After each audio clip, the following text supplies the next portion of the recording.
Hello everyone, welcome. If you are just arriving, it's great to have you here. Again, my name is May. It's fine to stand and stretch for a moment if you'd like. And I'll be sharing a little bit about the Dharma with you now. So go ahead and find a comfortable spot.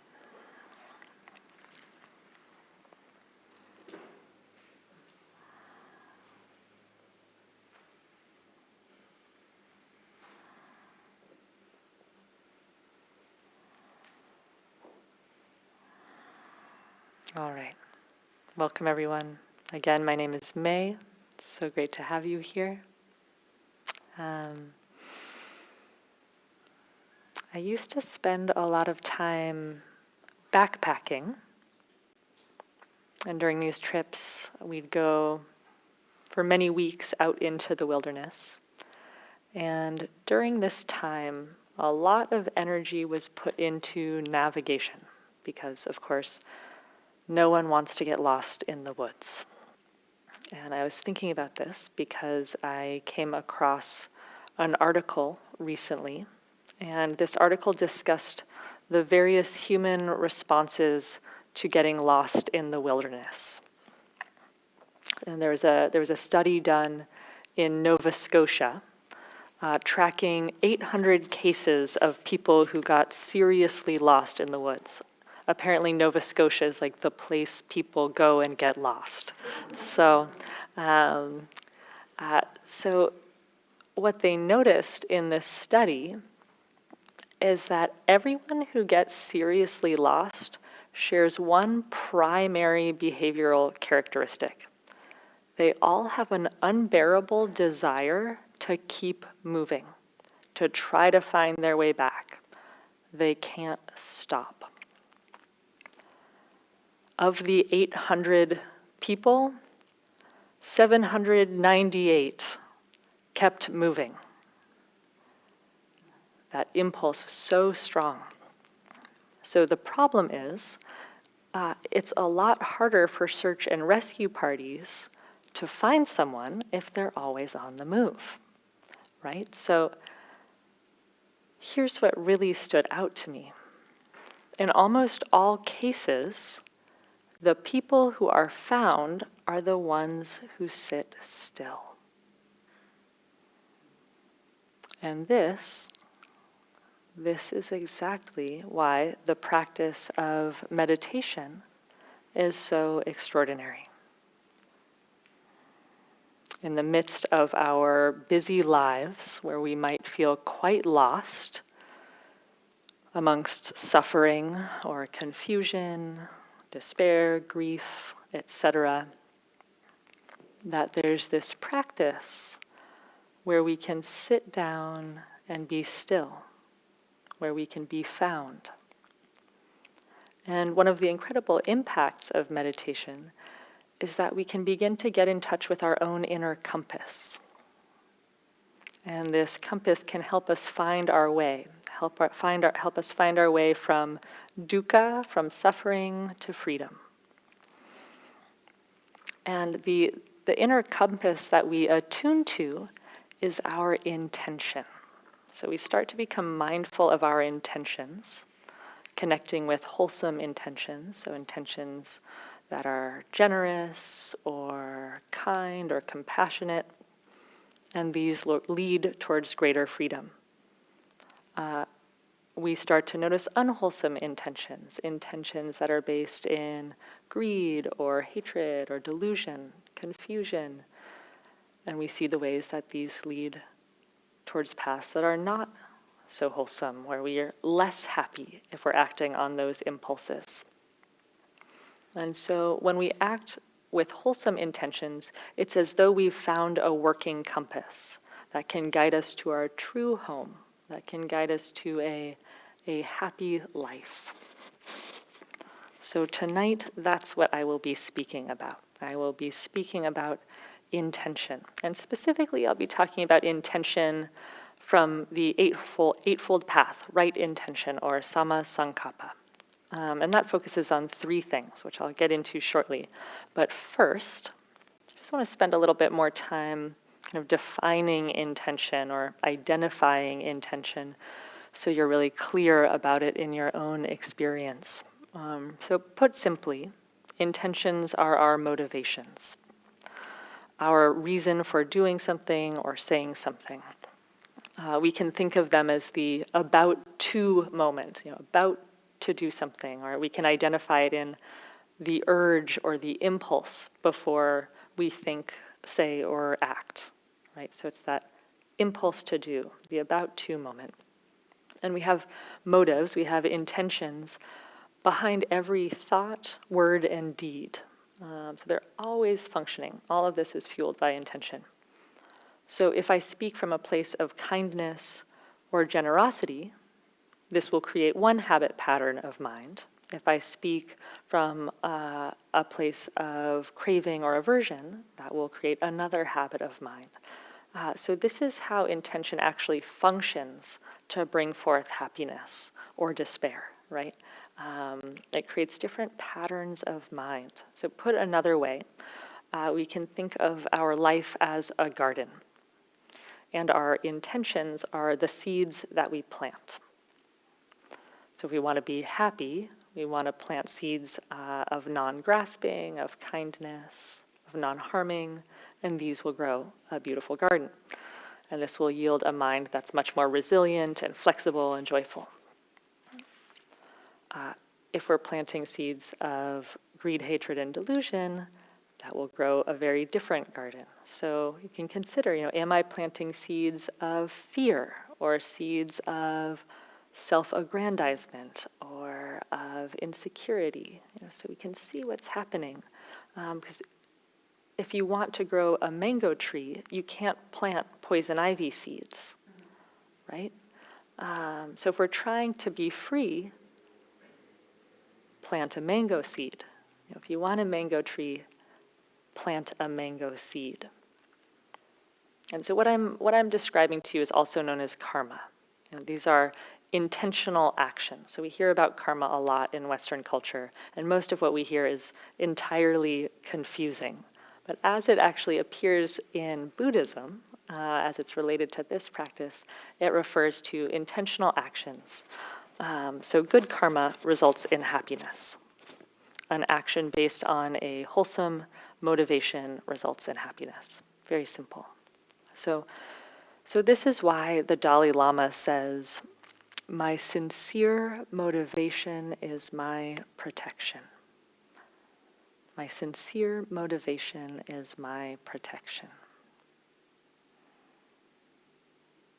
We can't control our circumstances, but our wholesome intentions allow us safe passage through our life.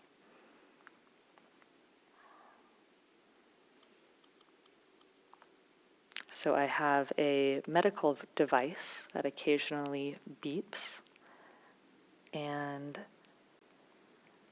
I can meet that with an intention of kindness, right? So without interruption, we can meet whatever is happening in our life with attentiveness, and in the same way that a mother takes care of her child, can take care of our bodies, meeting that with friendliness, non-aversion, etc. So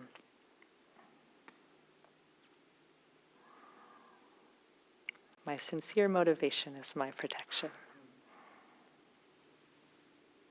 So this might seem like a very odd question, but I'm going to ask it anyways.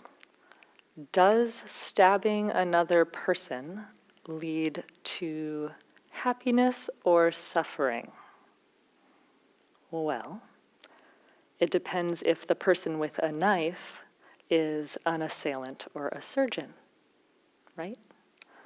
Each might use a knife to cut someone, but one has the intention to heal, to help, and the other has the intention to harm. the surgeon is going to have a very different life than the violent criminal. So I want to speak now a little bit more about Samma Sankappa, right intention from the Eightfold Path.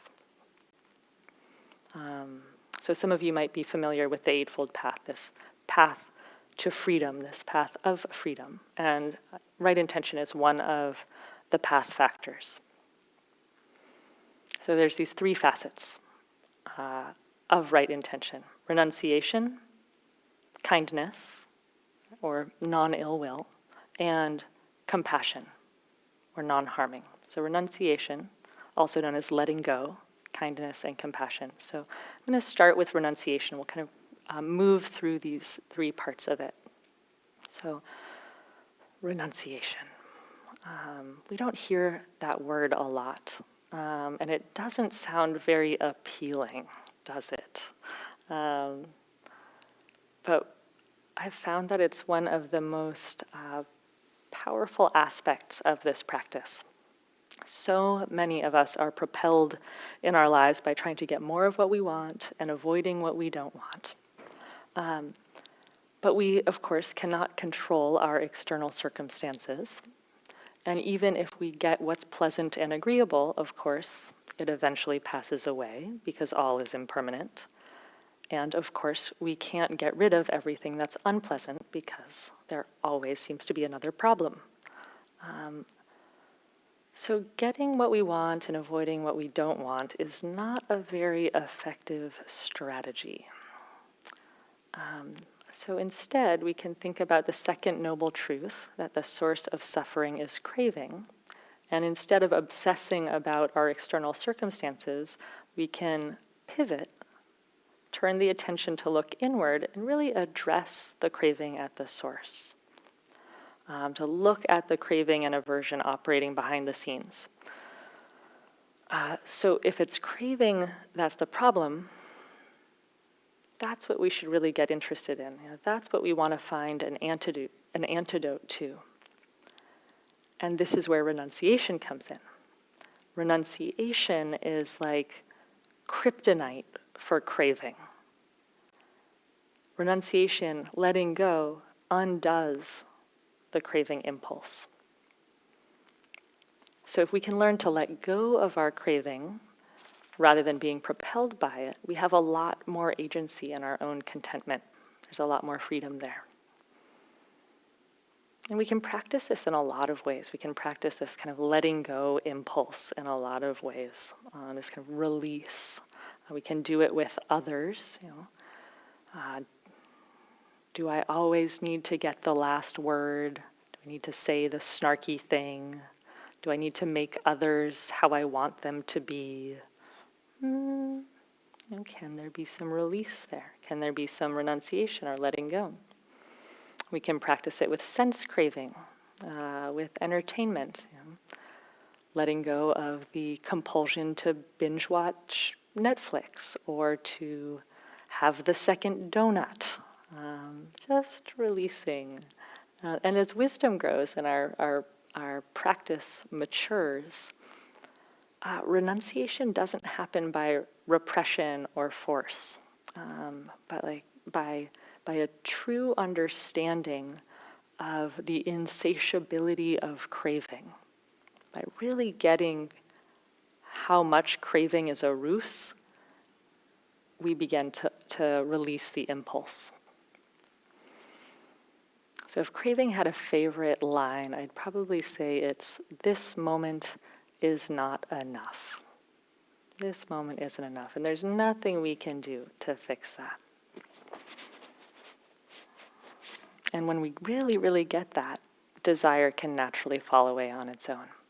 So Bhikkhu Bodhi says, "Real renunciation is not a matter of making ourselves give up things still inwardly cherished, but of changing our perspective on them so they no longer bind us. We understand the nature of desire. When we investigate it closely with keen attention, desire falls away by itself without needing for struggle." So that sounds nice. And in the meantime, when that's not happening for us and there's still craving in the mind, we just deliberately practice restraint when we notice that our intentions are based in greed, anger, or delusion. We just practice restraint. Okay, so that's renunciation. Let's talk about kindness, non-ill will. So loving kindness can manifest in all sorts of ways. It can be friendliness, it can be full-blown love, it can be just a little warmth of heart. There's so many ways that it can come forward. And specifically, metta, loving kindness, it's a kindness without any strings attached. It's non-transactional. It doesn't require others to be how we want them to be. It's without attachment. The way the sun shines equally on all beings. Metta is non-preferential.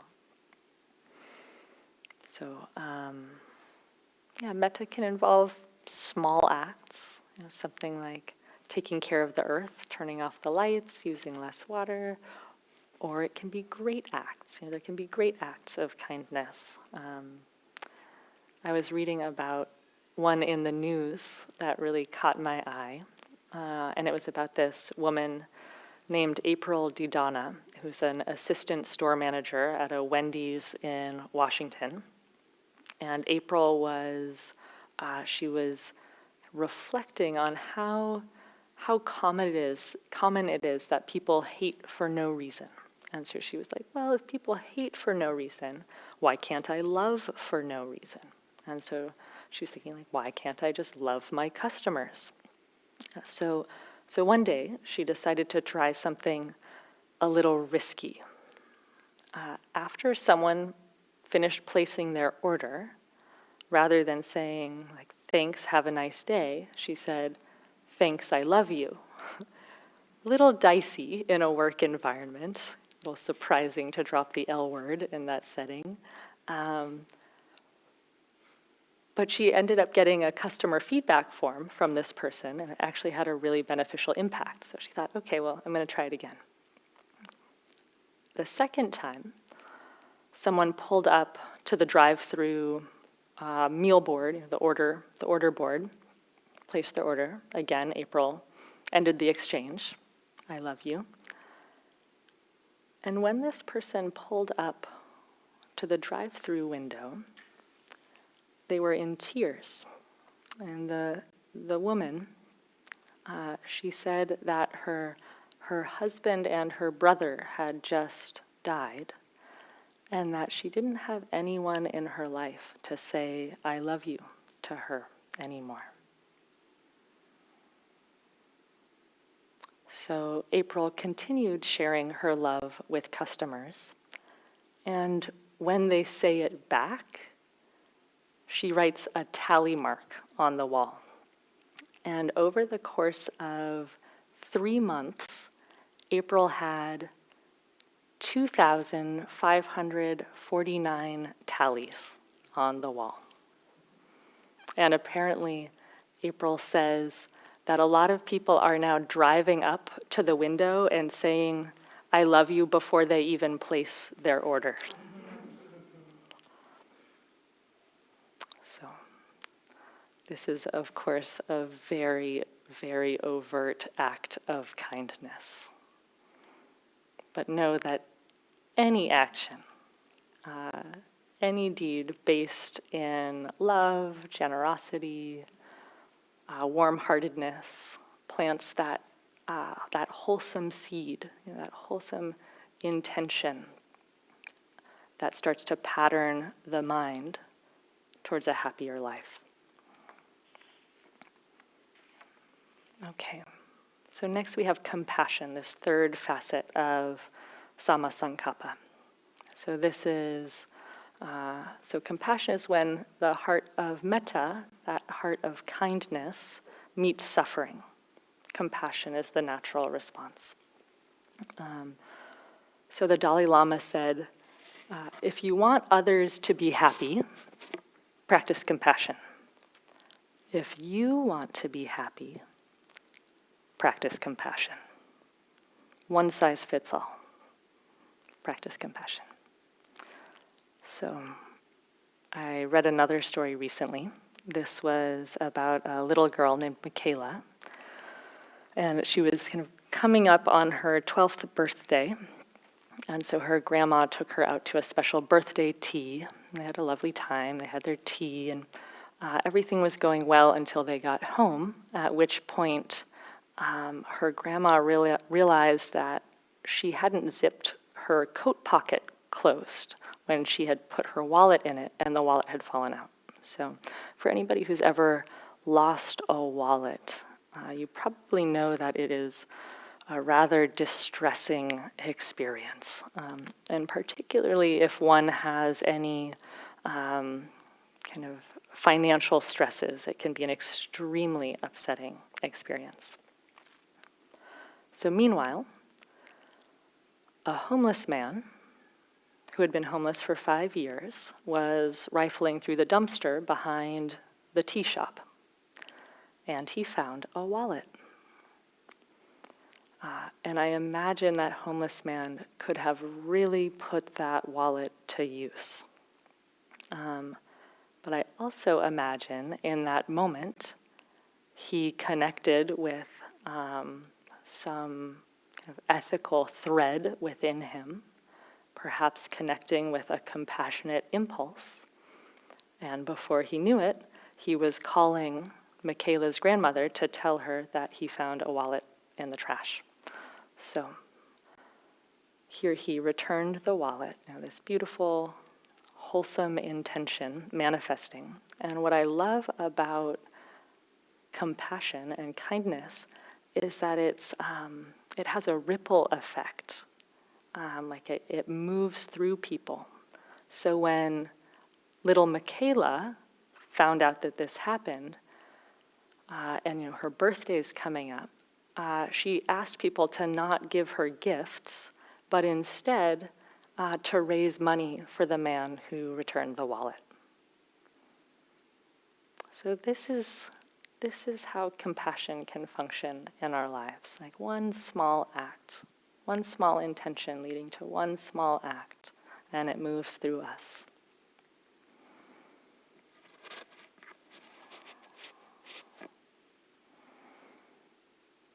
So we practice compassion for ourselves, for others, and for the world.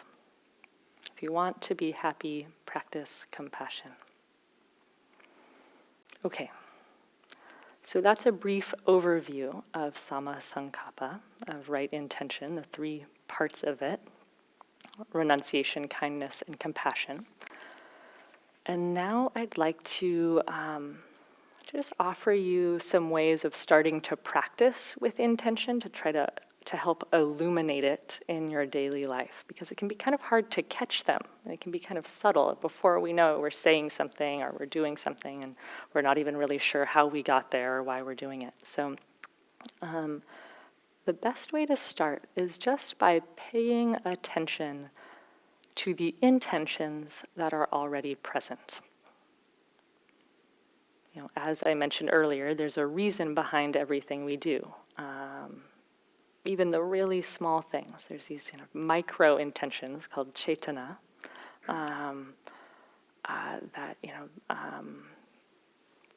they're activating when one goes to scratch an itch.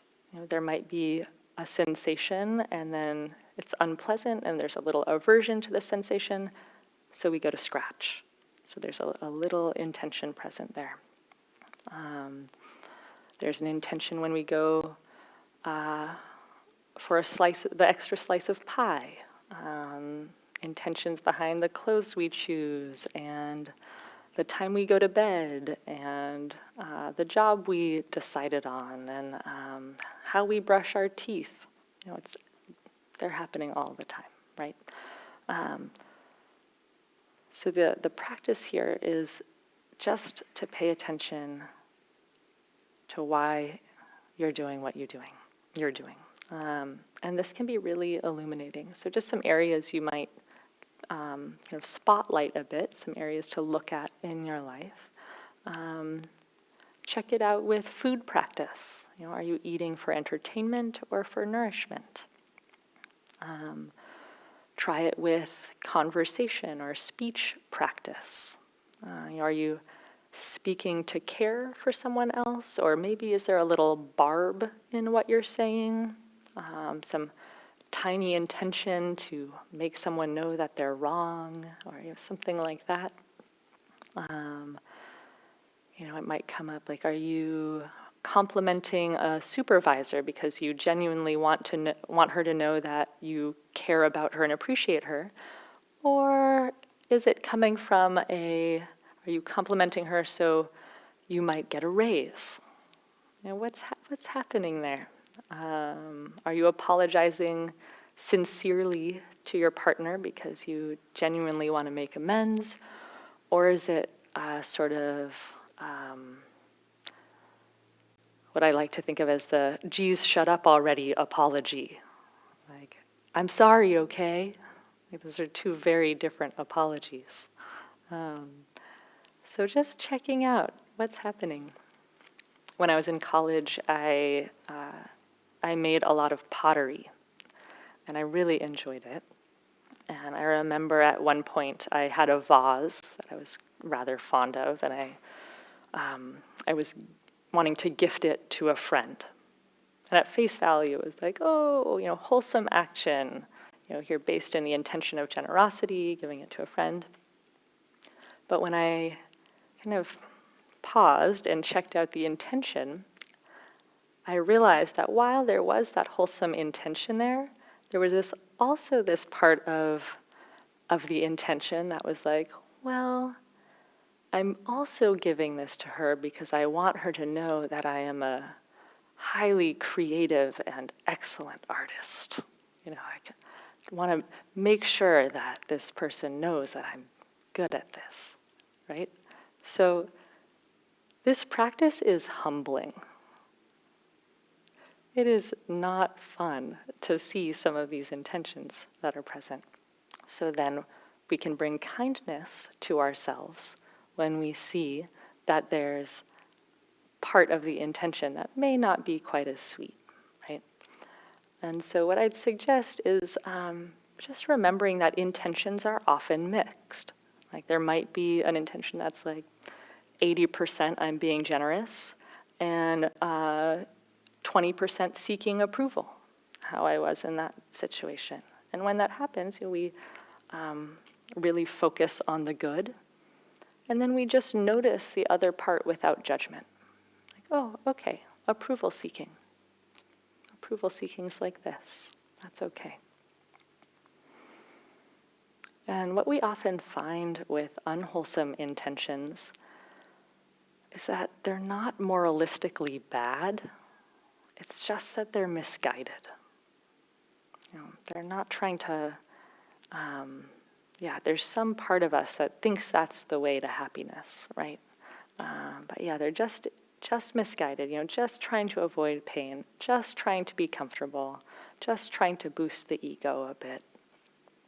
Very well-meaning. But when we really start getting to know our intentions better, these kind of micro intentions, chaitana, it allows us to set resolves, adhitthana. It allows us to have larger movements in our life, reorienting our life to what we care about most. So if you feel inspired to start noticing intention in your life, one thing that's very supportive to this is sitting meditation.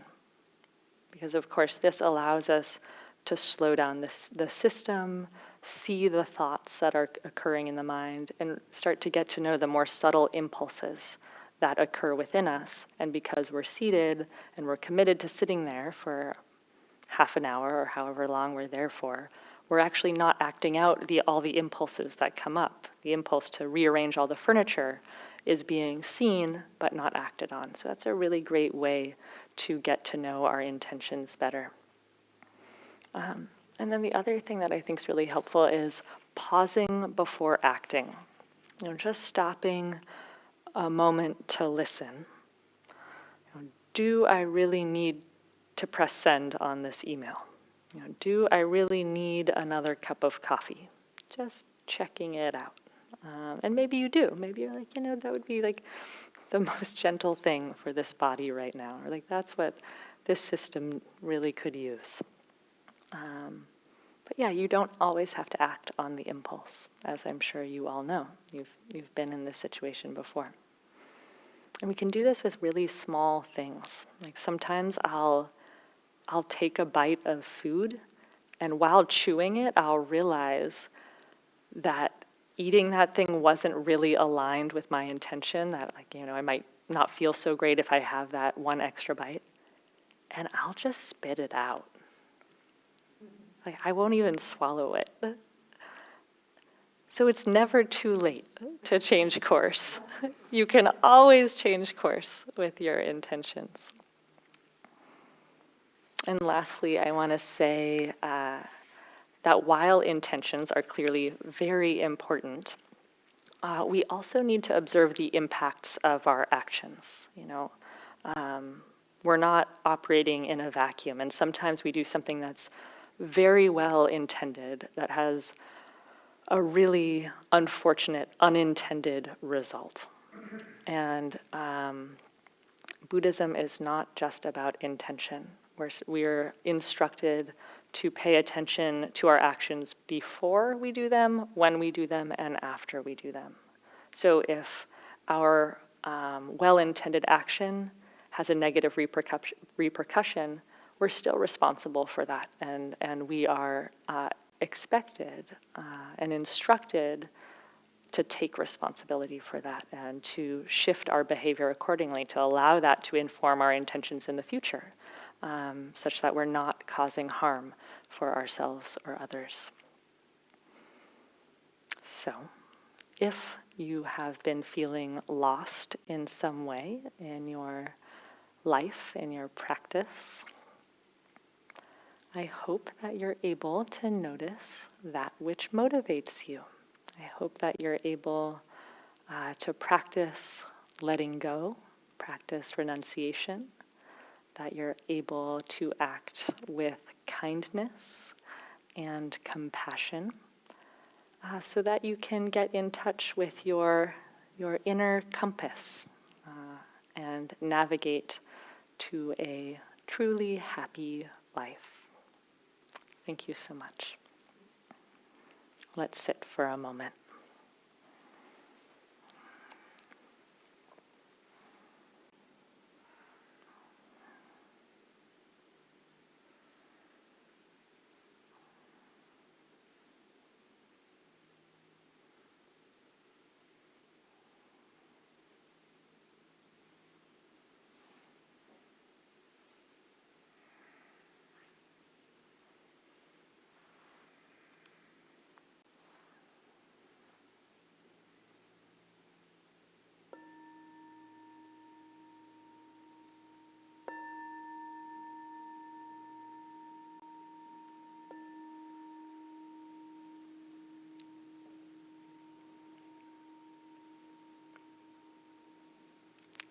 Thank you so much. How wonderful. Appreciate your attention. So we'll now have some time for questions or comments, reflections, anything that may be arising for you.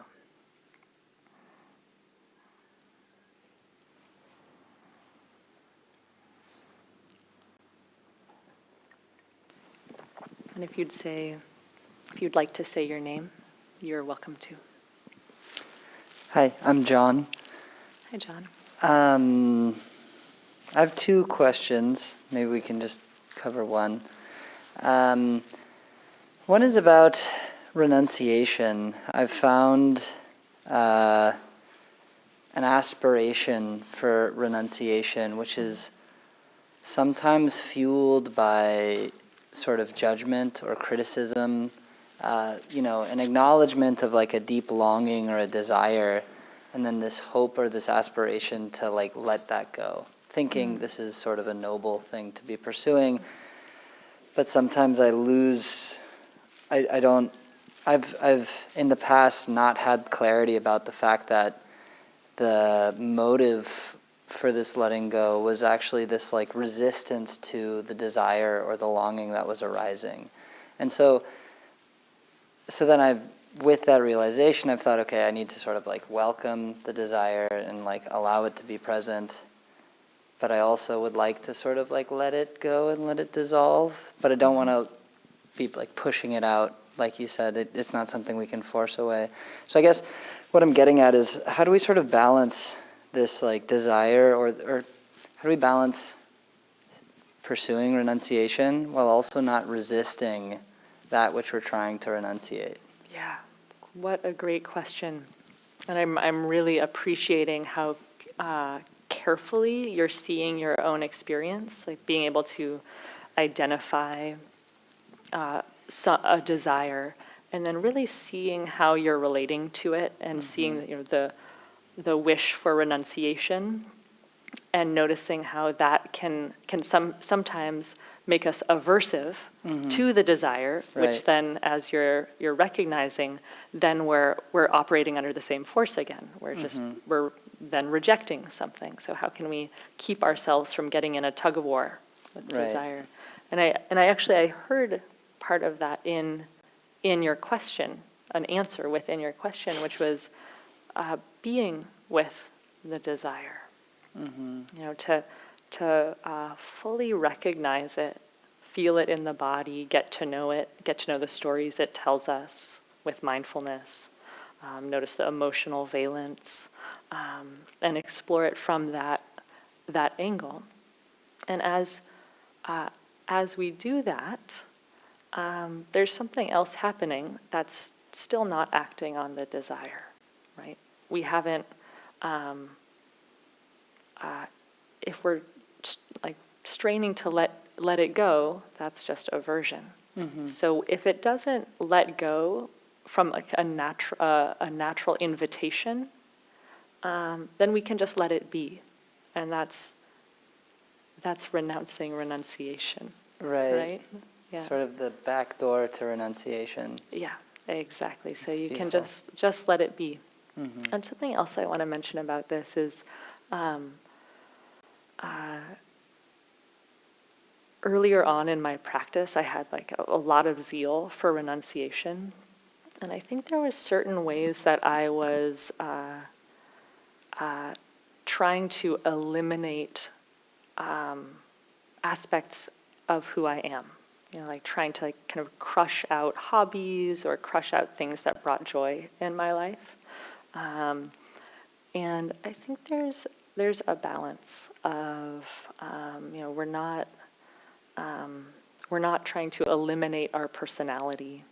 We're still a unique being in the world, and there might be something in the world that makes your heart sing, that is that allows you to be generous with yourself, that isn't based in sense craving, but rather something more deeper and more nourishing. So there can be room for that in one's life, to engage in certain worldly things that feed us.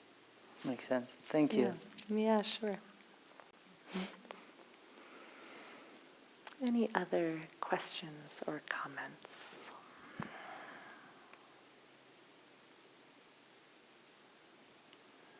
How about your second question? I was going to say, if no one had a second question, or a question. My second question, I need to remember it, is about intention. And I guess, so you described the pottery scenario of like making this vase and wanting to give it to a friend, and it was perhaps there was mainly a generous intention behind it, but there was also this other intention about being identified as a creative artist, and that really resonates with me. There's a specific act I do in my life which broadly has this very positive intention of sort of bringing light or positivity to people, but there's 100% this underlying intention to sort of like get the attention of a specific person, or to sort of like sort of egoic based. It's sort of like getting myself identified in this specific way. And I'm curious about, I guess, the karmic implications of that, or how to think about that. I'm very aware of the intention that, and it's this tricky place because it's not like this act that I'm doing is somehow like bringing harm to people. It's a good thing, like giving the vase away. That's not a bad thing, right? So it's like if you gave out 1,000 vases, I don't think karma would be like no. So yeah. Anyway. Yeah. You get the idea. Yeah. Quite naturally, in many of the things that we do, regardless of how wholesome it is, if it's like feeding orphans or like saving kittens from trees or, helping grandmas cross the street, like our ego will try to hijack it. Yeah. It's just what the ego does. And, it's like she's really just doing her best, but she just is confused sometimes. And so you asked about the karmic implications. The function, like the way karma functions, like in terms of like being able to map cause and effect, is unknowable. So it's not an A plus B equals C. So yeah, I can't say exactly what the karmic implications Sure. are, but I think what might be useful is instead to notice that, just be aware of it, be gentle with it, and bring a little compassion to the part of yourself, if that's available to you. Just some gentleness to like the being that wants to be seen, that wants to be recognized and known, because often that being has some sort of hunger to be known in the world for approval or love. Yeah. Yeah, it makes sense. There's a part of me which says, well, but then what about all the people who are supposed to receive vases? Like, if I cut off my giving of vases, and I'm just using your example. But I think compassion towards the part of oneself that wants to be seen can sort of help feed that, and then that there should still be space for vase giving outside of that. Yes. Let me be clear. Keep giving the vases. Yeah. Keep giving the vases. And as you're doing that, if it's like 80% want to do this great thing for people, which it sounds like this activity for you actually, like it has this really beautiful, wholesome intention to it. And then you just, that other 20% or 10% or 50% or whatever it is. Or 40 sometimes. Yeah, right. Yeah, whatever. So whatever that other part is, as you give, as you engage in the act, when that impulse comes up or when that inner being calls out for attention, you can just meet it compassionately. Be like, oh yeah, I see you there. Makes sense. Thank you. Yeah, great questions.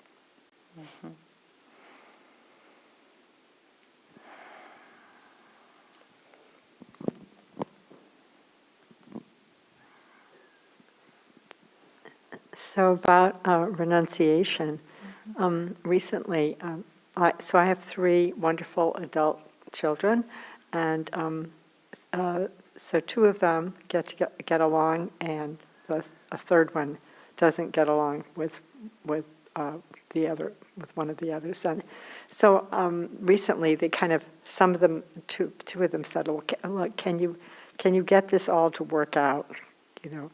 And that was very seductive to me. It's like, oh yeah, I'd love to have the power to have them all appreciate each other and get along and communicate. But then I realized, I have to let that go because they're adults and they have their own lives, and it's not for me to do. And so just for me to appreciate and love each one of them and realize that many times people don't like their siblings. then that's okay. It's maybe not what my preference would be, but to let go Oh, of that's, wow. That's such a great example of renunciation and the way that letting go can function. And like, of course you want your kids to get along. Like that would be, because you probably see the exquisiteness of each of them, and you wish that they could see that in each other. And it sounds like you saw within that how if you really latched on, you'd suffer over it. And to be able to hold that really lightly was such a wise act of letting go. That's really beautiful. Thanks, Martha. Yeah. We have a couple minutes left if anybody has anything else. Any other reflections on the practice or questions?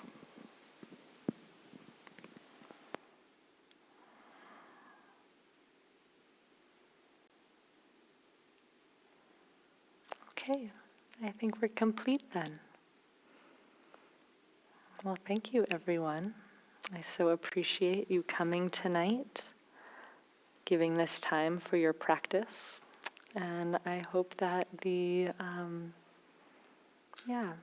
benefits of your practice go on to help you feel more free in your life and benefit those around you. Thanks so much.